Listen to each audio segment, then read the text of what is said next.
Welcome to Winning Inside, the show where we follow the journey from feeling defeated to winning. Here are your hosts, Cheddy Matthews and Michelle Wickman. Hello, amazing people. Welcome to the Winning Inside podcast, where we discuss real issues, insights, and solutions to help you thrive in your day-to-day lives. We know life happens, and we can choose to be a spectator or a participant.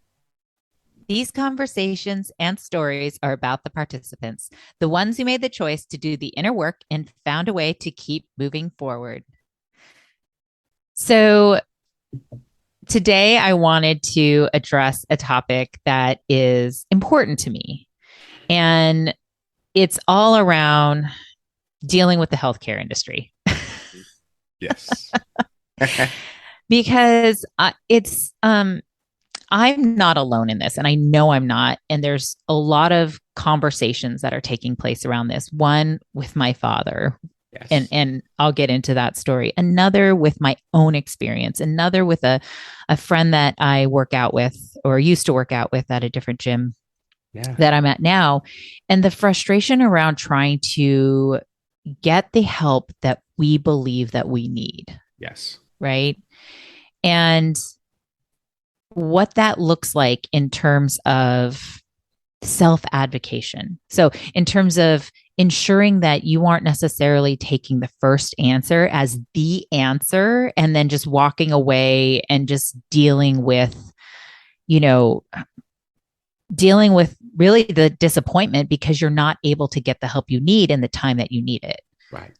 So first and foremost, we are terrible as a society at seeking out help until we absolutely must have it. Yes. Yes. Totally agreed. Yeah. And because of that, once we finally decide, I'm going to get some help, I think I need to see, and let me just put it this way. I think I need to see a therapist again, right? So I'm going to start with me. I have worked with therapists over the years, and it is difficult for me to find a therapist that I resonate with. Oh, yes. Okay. Heck yeah. Yeah. And I know I'm not alone with that either. Now, you add on top of it that we are in a time and a place where so many people are seeking help. Thank God, right? Just so grateful that people are finally really leaning into this and seeking help. And it's been impossible for me to find somebody who, one, is even accepting new patients. Yep. And then two, will even accept insurance. Right. And you and I have talked a little bit about the issues with insurance. And I've spoken with my therapist, like prior therapist, about just the amount of paperwork and invoicing and like the amount of documentation just keeps increasing and increasing in order for them to get reimbursed by the insurance company. It almost becomes like, okay, I'm spending 2 hours dealing with the paperwork. And then also, something that they're passionate about and fulfills them is supporting the actual patient. So 2 hours per patient to get paid for 1 hour of work with the patient. And that is just not right. Right. So that amount of frustration for the therapist and then also for the patient, for me to even find a therapist is insane. Exactly. I know you've had this experience as well. I mean, Cheddy, you guys, he has had multiple very invasive surgeries. One or two. Thanks for putting it mildly. At least you're on trend there. That tracks, like trying to be dismissive over the amount of work that's been done on his body, in his spine, his neck, and him trying to find somebody who can actually support him. It's not about just taking things at face value. So if they're like, nope, or here, this is somebody that we have for you, and Cheddy will work with them. And then, well, you explain, like you've seen multiple people and it's so hard for you to find somebody that can actually help you. It's a challenge because you have an injury. Like I've had multiple spine surgeries, multiple bits of hardware in my spine, got titanium, carbon fiber. I'm built like a Ferrari. I mean, I've got some nice stuff in there. The problem is when you go from one doctor to another or a different level of care, the continuity of care is a very challenging thing. And I ask questions like, what should I be eating post-surgery? They don't have good answers for me. When can I start physical therapy? When can I transition to the next level of physical therapy? When can I start lifting conventional weights again or working out again? And I don't have these answers. I'm feeling a certain pain I didn't feel before. Is this normal? Is this part of the healing or is this something new? And having those questions asked or those issues addressed gets really hard. And moving from one part of the country to the other, it's even harder. I mean, I go to my doctors and have all my records, all the imagery, everything they could need. And I try to connect the doctors, and still the continuity of care is a challenge for me. And the hard part about it is everybody wants to start you from the level one. I'm like, I've already done this. I've already done that. I've already done it. This is where I am. Can we progress from this step? And a lot of times, instead of progressing from that step, I have to start again. And it's so frustrating. It's so fatiguing. And you have to stay on it. You have to press and press and question. And you know they get irritated sometimes. You can see it in their faces. But I need to know because at the end of the day, I need to be able to perform, make sure my spine is functional, my shoulders work, my body parts that you've been cutting, sewing, and cutting and pasting together work as they should. I need your help. And what may be routine for you or not an issue to you is my life and my livelihood. And I need answers. So sometimes if you're not going to advocate for me, I've got to advocate for myself. I have to. Absolutely. I've got to become that squeaky wheel. And sometimes that's frustrating because that's not my nature. But my health, I only have one shot at this. I tell people all the time, you get one shot at this. And if I don't do it right, it's going to be short-lived. So I've got to take the best care of my body I can. And it's incumbent upon me to make sure I'm getting the treatment and the care that I need and that I require to live the life that I expect to live. That's on me. It's on me. I totally agree. But that starts with some sort of motivation, right? So the beauty behind it, yeah. I mean, the beauty behind it is like you self-advocate because you understand that there is value in this, right?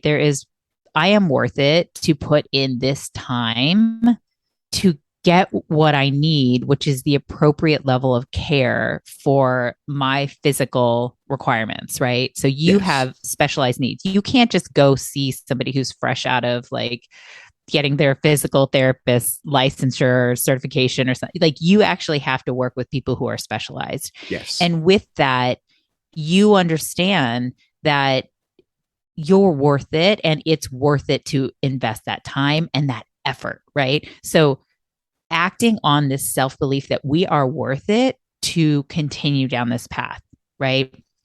My mental health is worth it that I keep finding and reaching out. And even if I'm on my 25th person that I've reached out to in the last 2 weeks, it's worth it to keep going down this path, right? Yes. And even as I'm going down this path, I'm realizing and learning lessons from it. Mm-hmm. And a few of them are one of them is really just, I can do this, right? It's a thought that just comes to my mind, like, I can do this and I am worth it, right? Yes. And as often as I replay that in my mind, each time I send a new email, it's almost like, interestingly enough, I feel better. So I'm like, I'm just going to reach out to 100 people, whatever. And maybe I'll just be like, good to go. Love it. But every time I'm like, gosh, this is worth it. I am worth it. And I can do this. Like, I can get this done. I will find the person, right? So that I'm growing a belief in this every time I send a new email. The second thing is that, there is truly a way to go about this that is pleasant. And there's a way to go about this that is unpleasant. And I really wanted to talk about this. And I know it kind of makes Cheddy cringe, and it makes me cringe a little bit too, because I am a woman. And it's the idea of being a Karen, right? So there's a squeaky wheel, and then there's what we quote, and I want to use quotes here, what the term Karen, because it's not a person's name, it's an energy. Yes. And Cheddy wants to throw in a comment here, and please do, because this is important. Which comment is that? That I don't like the word Karen? It, That one? and he loves Karens, and it's not about you. And I know some Karens and I love you guys, but I do understand the energy that is associated with a Karen. And a Karen to me is someone who it goes beyond self-advocation. It goes into a harmfulness, almost like a malice, an ill intent, an overly, I won't even call it advocation at that point. It's almost like It's not. it's aggressive towards someone else. It's almost like it's offensive to someone else. Vice being self-advocation, it goes into offensive advocation, if you want to call it that. There's a difference. There's really a difference in that energy and that vibe. And I don't like the word Karen because guys do it too. And I know we have names for guy Karens nowadays as well, but it's just an energy that is poor. And I just feel sorry for people whose names are Karen that get kind of lumped into that, who don't fit that and who don't embody that energy. Absolutely. No, not at all. But every time you hear it, like my ears kind of perk up, right? Because we're so used to hearing it, especially over the course of the last, I feel like 3-4 years. It's just grown and grown and grown. Yeah. But I want to touch on this because my son will call me Karen, right? So because I'm not a boomer and it's not okay boomer, it's like, okay, Karen. And the thing is that this is a phrase that's used to shame in order to shut down. Shut people down. Exactly. Yep. So anytime you hear a phrase or a word that's used to shut you down, to shame you into shutting down, to shame you into shutting up, then it's time to just take a moment and be like, what energy am I really bringing into this? Yes. And the reality is, I know that I'm not bringing that toxic vibe. It's more about, oh, somebody just wants to shut me up, right? It's good to know the difference between those two. Exactly. They're very distinct, and you have to be very self-aware, or at least self-aware. I'll just say self-aware to know the difference and know what space you're in. Exactly. Know what space you're in and how you want to project that, because the squeaky wheel, so to speak, can be Karenish, or it can be super pleasant and truly authentically about self-advocation and understanding that doesn't work for me. I'd like to find something that does. Can you help me with that? Yes. Like, please, I can't do this alone. Can you help me with this? Yes. And rather than aggressive fighting, arguing, and again, I am not calling anybody out there who advocates for themselves that phrase, the K word, if you will. I mean, Karen can also start with a C, but I'm pretty sure in this world we start it with a K. That self-advocation is so important, but we talk about it in the context of the medical world, but it truly applies to all contexts. Yes. Exactly. Within your family, within your profession, it applies to all these areas. And so the reason why we're bringing this up is because it's showing up in our medical, like, health lives and whatnot. And it's such an easy thing to connect to. Everybody having to self-advocate, right? Right. Exactly. You know, it's what you're saying is so powerful, and it's interesting because why do we self-advocate? Why do we feel the need to self-advocate?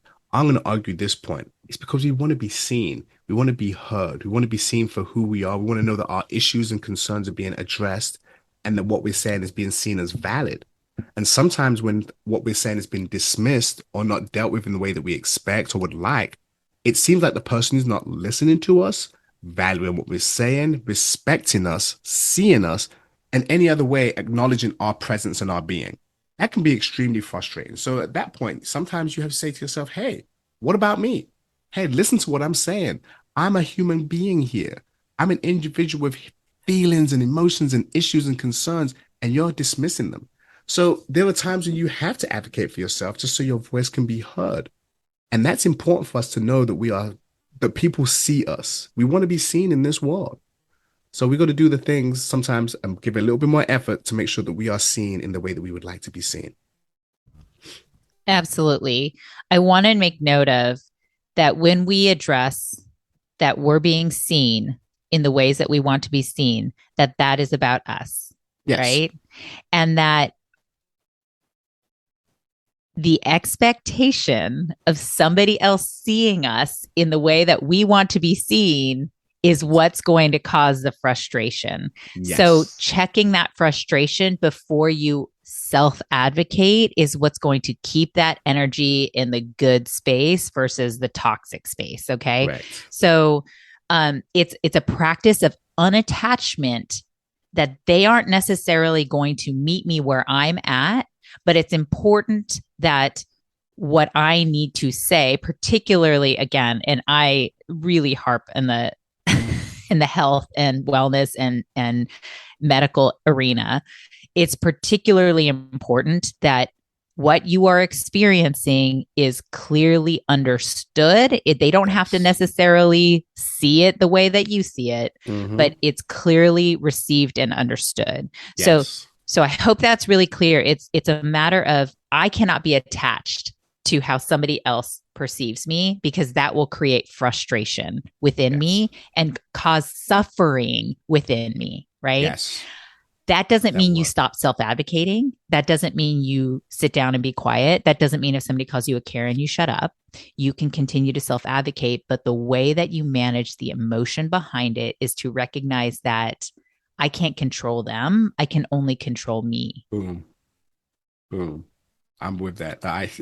I'm not even repeating anything you said. I'm not seconding it, because what you said is it. We can drop the mics. We can go home right now, because what you said is so spot on.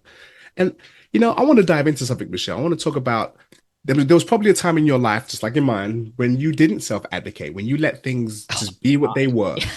And then there was a tipping point. There was a tipping point. And I would tell you, there was a time when people would give you stuff and you would just suck it up and take it. Like, okay. Because let's be honest, school teaches us to be obedient in that way. Do what you're told. Children were supposed to be seen and not heard when I was growing up in England. That was the thing. What do you mean I can be seen and not heard? What kind of rubbish is that? But that was how we were taught to exist. We weren't supposed to question authority or have too many questions. It was seen as being insolent and being rude and being insubordinate was another word they would use. But these are things you have to get clarity in certain areas. Sometimes you have to raise your hand and be like, what about this? I have a question about that. That was frowned upon growing up. So throughout life, and then I was in the military, which is another place where you got to shut your mouth and do what you're told. So from life to occupation, it was really about shut your mouth and do what you're told, and don't ask any questions. Or you might have heard people say, you get what you get and don't have a fit. Like, you take it or you leave it. You hear all these different ways of it being said, but basically this is what it's going to be and you're going to accept it. And for the most part, we do that for a certain amount of time until a tipping point. And I'll tell you, Michelle, what mine was. It was the medical, like you said, it was medical. I would go and be told to shut up. My back was hurting. I was in so much pain. Then one day they're like, you need to get a surgery right now or you're going to be paralyzed. Wait, what? And beyond that, the post-surgeries and the post-visits, I was sucking it up and doing what I was told and being obedient, as I always do. And you know what the tipping point was for me, Michelle? When I started raising my hand and saying something? Pain. And I know this is something you can speak to exactly. It was pain for me. The pain became more unbearable than my need to be obedient and compliant and make someone else feel good. When I realized I was suffering, it was torturous. And I realized, no, I've got to say something, because this is not normal. This cannot be normal. I cannot live like this. Hey guys, do you hear what I'm saying? This hurts. Can I see a doctor? I need to see someone right now. And I had to start getting very assertive, if not aggressive, very self-advocational. Is that even a word? I don't know, but it fit. I became a self-advocator for the first time because I needed answers that I wasn't getting. I needed results that I wasn't receiving. And it was because of pain. Pain was the tipping point for me. Absolutely. That's your motivator, right? Best it's believe. a motivator into action. Yes. But sometimes we wait too long with that pain. And like you said, it became a point where you could no longer live your life. Yes. Right? Like, there are times when people are in so much pain that they're just like, I can't live like this. And if that phrase crosses your mind, clearly you've waited too long. True. And it's time to truly self-advocate. And if the first 10 answers are no, you just keep going. Like I said, I'm on 25, 26 emails. Nope, can't see you, can't take you. Sorry, Next. no new patients. Next. It's like, okay, next. And I'm not taking this personal, but I do think about the people who it was hard enough to decide that they needed help. Yes. And to hear no and no and no. Again, and it's interesting. It's not even no, try this number. It's just a straight no. Yeah, like no. And my like, heart I know. I'm like, this doesn't feel very helpful. But my heart goes out to the people who might try 5-10 times and say, I guess I just have to live like this. Yeah. And the answer's no. You're worth it, but find that motivation, find the reason why. And the reason truly is that, while nothing is better than the moment we're in right now, because we truly don't have that anything other than the moment we have right now. Yes, right? I love that. What you experience can always be better. Yes. And it's a progression, right? It's not a pill. And listen, I'm not saying don't take medication you're prescribed. I'm not saying that. I mean, it's not a magic pill. Okay. Yes. It's not all of a sudden like everything's great. It takes constant work and constant effort to move towards what you want to experience in life. So all the things we said, and we were kind of all over the place today, guys. And I apologize. And yet I hope you joined us on this conversation in your brain and applied it to other areas of your life. But we are talking about self-advocation from a space where I'm not attached to the other person and what their thoughts and expectations and beliefs are. I am absolutely committed to advocating for myself and my needs. And this applies to your health. This applies to your relationships. Okay. This applies to your job. You must advocate for your needs, but without attachment or expectation that the other person is going to show up in the way that you need to. This is called boundaries. Yes. This is powerful.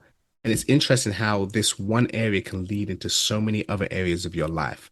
We spoke about it and we focused on the medical side of it. And I'm so glad, Michelle, you brought up the relational aspect, because I was going to bring that up, the family aspect, the occupational aspect, because this affects your job, where you work, where you play, where you live, whoever you interact with. If you interact with people, this is a situation that you would deal with at least once, probably more than once. I'm going to say once just to be on the low side, but more than once you're going to deal with this. And the sooner you learn to advocate for yourself, the sooner you start to get the results that you probably deserve and can start to feel that ease of life of attaining the things that you desire, feeling seen, feeling respected, feeling like your issues are being addressed and dealt with in the way that you expect. And beyond that, this also goes internally for yourself as well.